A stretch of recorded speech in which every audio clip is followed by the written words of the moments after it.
What's up, y'all? It's me, Tasha C. And this particular video, this review is not going to be long, but it's for the Real World Explosion season 29 episode. I honestly forgot, but I'll put in the description box later on. Like I always said, shout out to my YouTube fam and my old new subscribers. If you're not a subscriber yet, go and click that subscribe button and like and share. Okay. Do 1 or 2 or 3 to love. So anyways, y'all, this really was one of those episodes you can say could be a filler. Really the main focus is still kind of more so was the really the issue with Haley and you can say the Jen and Jay situation. Let's just get through the Haley situation. I think I'm not, like I said, usually I do these like maybe between 60 and 20 something minutes, but let's just get out of the way. Hey, first you get a conversation. You got, Thomas talking with Haley, and he's basically like he wants her out of the house, especially what happened when, she came swinging on him the night or whatever, how many days or hours ever since this hasn't occurred. And he's like, you know what, ever since last night, he was still mad at her, like, I don't want anything, we're no longer friends, blah, blah, blah, and stuff like that. After this, he wants her out the house. She still doesn't know. I don't know really her reason why she want to stay in that particular minute. And then considering that he's still trying to, whatever he's trying to do with Jamie, where that is his girlfriend, right? So the thing is, it's like you're in a situation, you kind of like what, the liquor talked the night before, and you're kind of still, unfortunately, it's one of those things is, even though you're friends, sometimes the friends of benefits, you got emotions involved, and she still thought she had a chance with whatever the relation. I'm just saying that's personally my opinion, and it's just really, if she continues to stay there, she's going to get more upset, or maybe more swings. I don't know, but she's, even she called one of her friends and was talking about she doesn't know for sure if she still wants to be in that situation, or even her friend was like, are you sure you want to stay in there? And she doesn't know for sure, but she doesn't want to lose her experience. But I'm thinking, like, I don't know if you want to be in that predicament if you still have feelings for your ex and he's seeing somebody else and stuff, whatever, and they don't want to be bothered. In that, I'm just saying, she wants him and he don't want her, and it's messed up. Or he messed with somebody else and you want him exclusively. I'm just saying, you can just see, like, it's kind of a catch-22 situation that she actually stays in this predicament. Okay. Even maybe their friendship, as I said towards the end, like I said, Haley was still trying, was deciding whether or not she wanted to go. Of course, Jenna was like, please stay and stuff like that. But to fast forward, Thomas, when she was about to leave, because she did decide to leave towards the end of the episode, it was Thomas and Corey that took, Corey who took her to the airport. She did decide, because she talked to the producer, because she still didn't know for sure, but then she decided it was best, that they left. But also, by the way, Thomas has an identical twin that, I guess to make them different. Thomas the one got, the beard, scruffy beard, and, I think what his name, Stephen, Steven, or I think his name is, he's got the clean cut. Okay, that's the difference. And I think Thomas faced a little before, but I mean, they are identical twins. And he's also good friends with Haley as well. And, he kind of was talking to her, because, Thomas was born when he picked up for the airport. He kind of stayed and he left maybe 1 or 2, a couple of days, whatever, before they left. But, so he was talking to Haley, and, like I said, they were real cool. So it kind of like helped her, too, along whatever. Not to say by decision, but just after that incident between, her, smacked to Thomas and stuff. It was good for her to talk to, and he was, a good friend to her, to speak, and that's how she felt. But in the end, she ended up leaving, and then Thomas flipped his answer, and then it became where he felt bad, and now he's like, if you choose to stay here, we don't know what's going to happen, but he'll try to help her out. If she leaves, he'll still be a friend to her. So now his answer has changed. Okay, I don't know what Thomas doing. That's him. I don't know. So she ends up leaving towards the end. What's miscellaneous? Like I said, Ashley, Arlene are always still very cool folks. Ashley, this time, I think it was the first time I really seen her in confessional, really. I think she was that last time when Arlene with the issue about how the way she dresses and stuff and being herself. I think that was the only time we seen Ashley. Ashley's usually more laid back. But this time, here's the other issue I want to get into, a thing that was brought up, was about Jenna and the Jay situation, and Jamie. I'm trying to like Jamie, but I mean, gosh, girl, you keep messing up. But here's the problem. Now, you know, Jay and Jenna are still in this thing where he keeps flirting with women and there, and even on the verge of breaking up. And Jenna's like one of those people who, you know, as far as because she doesn't know her worth to a certain extent. I mean, that's her decision if she stays in that situation, but it's like, you know, this is an unfortunate pattern for Jenna that she keeps putting herself in these circumstances. And it's just like, sweet, you have to stay up. You don't feel comfortable about certain or whatever, speak up. It's just that way, sort of in the way how she's doing this thing. But even despite how even Jay was a call her a bitch every single day, which would be disrespectful. But we're seeing the patterns with Jamie. It's just like, I can understand you so are concerned, but it's the way she's going about it. Because even if she wasn't cool with Jay, it's kind of like, okay, she's so determined to catch some dirt on Jay. This is how it just made it seem. Maybe it's editing, maybe it's not. But it's just the way how it's being presented.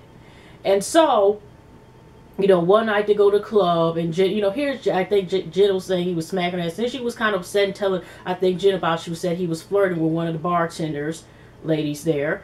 And then, you know, Jenna even took her aside, like, you know, you have to decide, you know, you're bad as bitch. And she's like, this is about as truth as Kobe cheese or somebody. She's like, I don't know, maybe that was the liquor or something, but I don't even know. But she's like, I don't know, I just made it up, but I think you about this is about as truth as real as Kobe cheese slices or Swiss cheese, whatever she was saying. Okay, so what I'm saying is that you know, also when they go, I think all the ladies go to like I forgot where Arlene's from, but you know, they went to a food festival, and then I think they were talking a little bit indirectly about the Jay and Jenna situation. And you know, Jenna still doesn't know, but Ashley does. Like, this is what Ashley did the confessionals. It's like, you know what, it's up to her to decide, you know, for that situation. Even though we all kind of know it's messed up, it's like, it is up to her to decide what she's going to do. And I guess, you know, you go to the club, and then, you know, Jay's noticing her and Jamie go on the stage, you know, I guess, and Jenna does this, I guess, this move where she shakes her ass or something that as Jay has said, each other, and she's like, it doesn't seem like she notices me.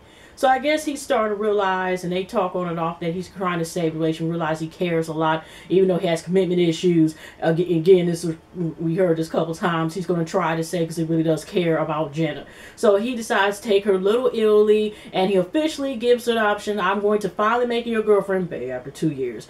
And all his other shenanigans. And just like the boys went out to the bar, except with Brian, but, you know, including Thomas's brother, and you know, they're having fun. And even then, even Thomas in confessionals like, you know, you're you know, he's making sure he's gonna get that number of stuff, but he's just like, okay, you're with Jenna, and that's kind of unfair to her, and you sitting here trying to flirt with this chick and flirt with this chick. Okay, so anyways, in the end, Jenna, which is not surprising because even when they had a comments previous before then, she's like, you know, you do so much, I still put up with you type of thing, which was she was meaning it. So when he gave it the title, she, of course, I wasn't so shocked, and maybe some of us else probably figured it was like, as soon as I asked her girlfriend, she was just like, oh yay, and now I guess they're officially a couple.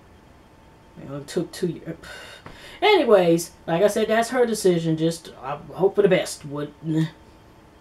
The end with that.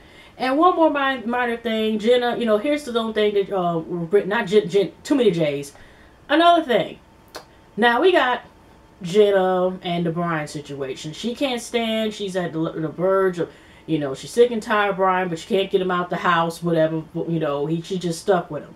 So one night, in between the episode, she decides to go out with Ashley and call her. They're so cool, whatever. You know, the one that got kicked out, whatever, who was above beyond everybody. And, you know, that liquor, when she gets in her, you know, usually just goes woohoo.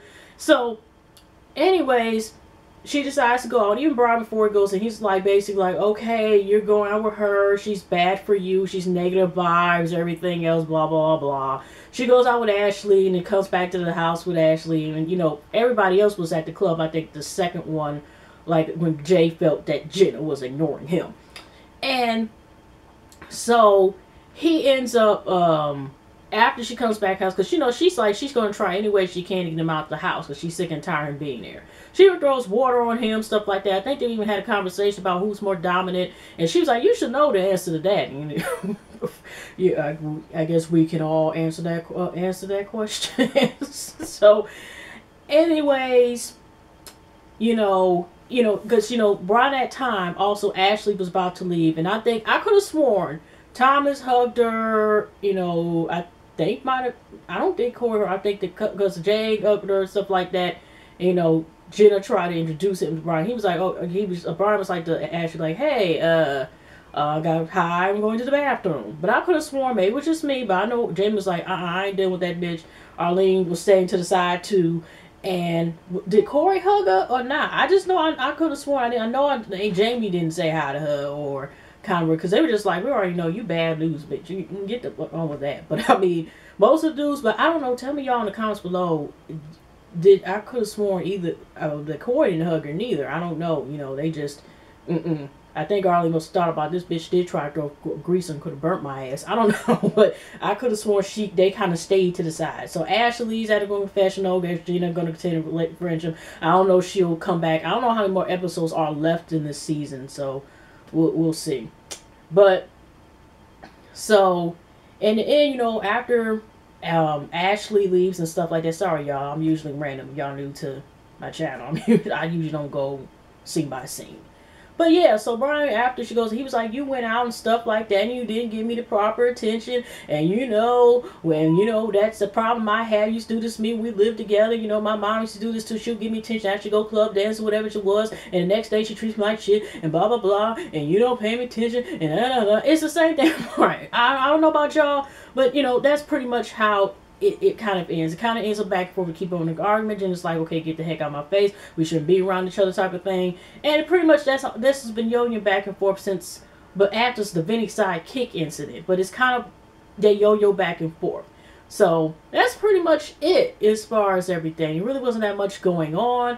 We see in the next previews that Corey officially look like the two angry, pretty, curly hair, handsome, big dudes is about to go at it. Okay, next episode, or Corey's gonna get sick and tired. It looked like Eddie and that Corey is about to do this to Brian in the van. Okay, so we'll see. So I'll have a pleasant week, pleasant night, pleasant weekend, and I definitely see y'all in the next video. Alright, take care. Love you. Bye-bye. I forgot one more little minor thing, y'all. The problem is that Jamie being in Jay's business. This is one more little minor thing. I forgot. And I wanted that in here. Now, somebody actually called for Jamie, and she just knew it had something to do to Jay, right? And it was in between, I think they went to the club. And she runs and goes to tell Jenna. This is for their little Italy date, right? She goes and runs to tell Jenna. Jenna starts crying. Jay's like, okay, wait a minute now. This is not our business. Which is true. It's like, that's the problem with Jamie. Jamie's getting other people's business. She needs to worry about Tom and his situation. So that was this with the Jamie thing. It turned out they even put the subtitles at the bottom. It said Jamie, not Jay. So some girl said, hey, Jamie, call back. She erased it and ran to start some shit. Anyway, y'all, I'm done. See y'all next one.